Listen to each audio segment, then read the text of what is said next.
तरीके से उसको पिघलाएंगे और हमें उम्मीद है कि इसके बाद कबूतर यही काफ़ी लोग संतुष्ट हैं, लेकिन और अधिक लोग संतुष्ट होंगे। लेकिन जो लोग को मौका शुरू में नहीं मिलता क्योंकि अभी तकनीका परीक्षा देनी बाकी है, उनके साथ भी हम लोग रह रहे हैं।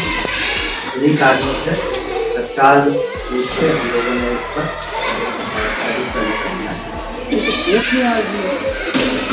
देखिए, जहाँ तक हमें पता है, कोर्ट के ऑर्डर को नहीं पढ़ा है, लेकिन मुझे बताया गया कि वो उसमें जो पेटिशनर्स थे कुछ उनको कुछ रिलीफ दी गई, लेकिन पूरी तरह ट्रांसफर नीति पर या नियुक्ति पर इस तरह की कोई कोर्ट का आदेश नहीं बताया गया। लेकिन पूर्णतः कोई रोक नहीं है इस तरह की, उनको कुछ पेटिशनर को कुछ रिलीफ दिए गए, उसको पढ़ के हम लोग जो कोर्ट का आदेश है जो हम लोग को जवाब देना चाहिए। लेकिन ये निर्णय तो हम लोगों ने कल से विचार किया था और पूरा ही तरह हम लोगों ने निर्णय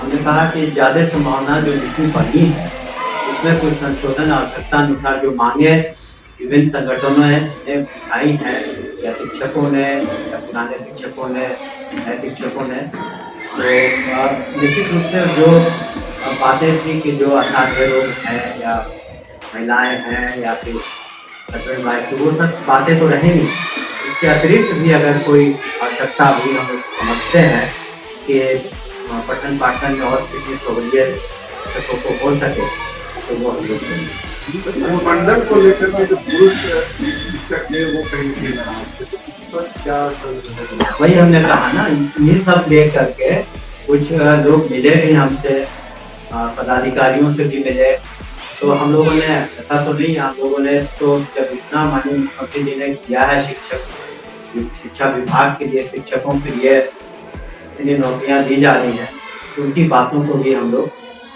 सुन रहे हैं और इसीलिए हम लोगों ने एक कह सकते हैं कि टेम्परेरी तरीके से उस पर स्थगन लगाया है और उसमें जो आवश्यकता अनुसार हम लोग संशोधन भी करेंगे पूरी बातों को पढ़ करके, ताकि इसी तरह की कोई किसी को कल नियुक्ति पत्र वितरण होगा। जी, कल होगा।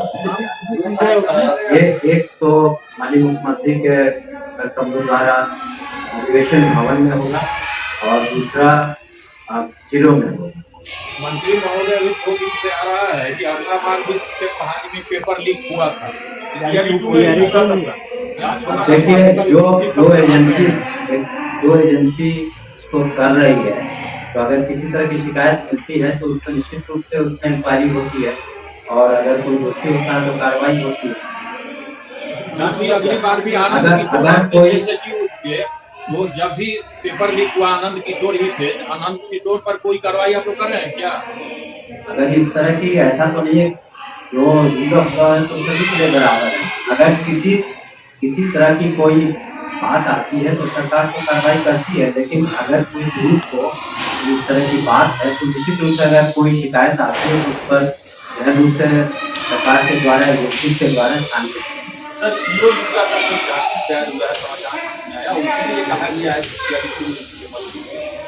देखिए, उसका जो भी जब भी कोई जांच एजेंसी, इन्वेस्टिगेटिंग एजेंसी कुछ कार्रवाई करती है तो वो सर्टेन रिकमेंडेशन की कंसर्न डिपार्टमेंट को देती है। जो अगर कोई रिकमेंडेशन उनके द्वारा आता है, क्योंकि इन्वेस्टिगेशन करना डिपार्टमेंट का काम नहीं, उसके लिए स्पेशलाइज्ड एजेंसीज है। अगर उनके द्वारा कोई बातें लिखित में आती हैं तो डिपार्टमेंट उसका करेगा। मंत्री महोदय, आपके विभाग में दिया हुआ है, सूचना आयोग से भी कंप्लेन हुआ कि गलत बहाली हुई है और वीडियो भी वहाँ से रिकॉर्ड किया जाना था कि गलत बहाली हुई है। देखिए, जो अगर कहीं पर निश्चित रूप से उसका अध्ययन करके जो उचित कार्रवाई होगी आपको इसके बारे में। ट्रांसफर पॉलिसी कब तक मूर्त रूप ले लेगा? ट्रांसफर नीति का जहाँ तक प्रश्न है, हमने कहा ना कि कई संस्थाओं ने और ऑर्गेनाइजेशन से कुछ अपने बातों को रखा, कहा कि जो ये नीति है इसमें कुछ और चेंजेस की आवश्यकता है, कुछ इसमें व्यवहारिक कठिनाइयाँ हैं, कुछ बातें उनकी सही लगी, इसलिए हम लोग पुनः उनसे विचार करके और पुनः इसको और आएंगे सभी के सामने, और ये निश्चित रूप से शिक्षकों के हित में। तो 3-4 अनुमंडल छोड़ना पड़ रहा था। नहीं तो इसीलिए वो सब व्यवहारिक कठिनाइयां जो हमने कहा कि कई जिलों में एक ही अनुमंडल है, कुछ व्यवहारिक कठिनाइयां हैं, उन सबको हम लोग दूर करेंगे। वो जब ये हमने शुरू में ही कहा कि जब पांचों सक्षम का जो उनको चांस दिया जाएगा उसका रिजल्ट आ जाता है, क्योंकि अगर कुछ को आप मौका देते हैं, जो लोग जैसे कि कल ड्यूटियां होंगी, कुछ तो शेष रह जाएंगे, उनका जो उनकी जो मांगे हैं हो सकता है कि वो उसमें खत्म हो जाए फर्स्ट लॉट के साथ। उनका कहना था कि बाकियों को भी मौका मिलना चाहिए उतना ही जितना पहली बार पास किया है, क्योंकि सभी तो एक ही तरह के सक्षमता टेस्ट पास कर रहे हैं, सभी नियोजित शिक्षक थे और अब विशिष्ट शिक्षक। एक सवाल है सर यहाँ पर कि यदि 5 बार उनका परीक्षा वो हो जाती है, ऐसे शिक्षक नियोजित शिक्षक हैं वो फॉर्म नहीं भरते हैं, तो उनके साथ क्या कीजिए? देखिए उसके लिए जो इन लोगों ने इम्तहान दिया ही नहीं या देंगे नहीं, दो तरह की बात है। जो जांच पड़ताल में जिनके सर्टिफिकेट्स वगैरह सही नहीं पाएंगे तो उसमें विधि सम्मत कार्रवाई होगी। दूसरा कि जो देते ही नहीं तो उसके लिए अलग से कमेटी बनी है, जो बिल्कुल नहीं देते हैं तो उसका अलग से हम लोग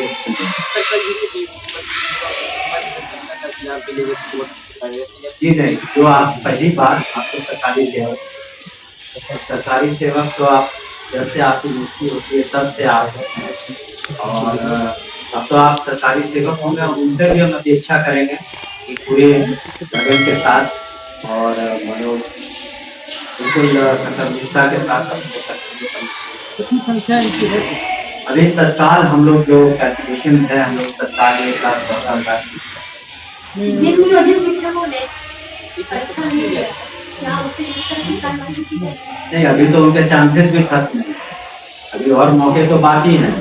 मौके जब पूरे खत्म हो जाएंगे, उनका प्रश्न था आपके पत्रकार का दूसरे बंधु का कि अगर कोई नहीं लेता है तब क्या, तो उसके बारे में हम लोगों ने एक कमेटी बना ली है, उसके बारे में हम लोग सक्षमता पास करके माध्यमिक शिक्षा समिति को आंदोलन का आह्वान किया है। अब देखिए किसी को कोई अपना, हम लोगों ने तो हर तरीके से सभी बातों को रख के सक्षमता परीक्षा जो पास करेंगे उनको तो नियुक्ति पत्र मिलेंगे। आंदोलन के लिए उसके बारे में मुझे जानकारी नहीं है। 1,14,000 सक्षमता पास वाले 1,14,000 जो शिक्षक का नियुक्ति समिति ने दिया वो सक्षमता पास करने वालों इसमें किस ग्रेड के लोग हैं? सभी तरह के सफल हुए तो उसमें कुछ प्रक्रिया इन है, उसके सर्टिफिकेट में कमेटी और पूरी तरह से काउंसलिंग के बाद उनको और मौके दिए जा रहे हैं कि आप अपना खुद करेंगे जो सीख पाए जाए।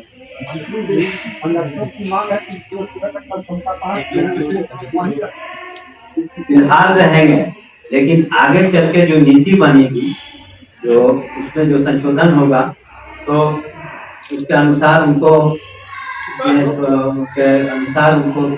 आगे की कार्रवाई करनी पड़ेगी। जब आप गवर्नमेंट सर्वेंट हैं तो government regulation, government policy, transfer policy तो अधीन है आप। तो उनकी सीनियरिटी का क्या होगा? पहले जो 12 साल काम करते आप तो नए सिरे से ना नियुक्ति हो रही है, इसका कोई मतलब नहीं।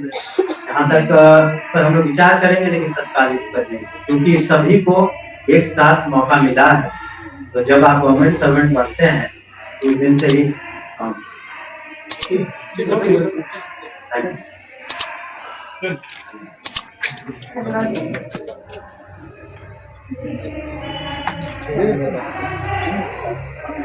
आप सभी स्थानीय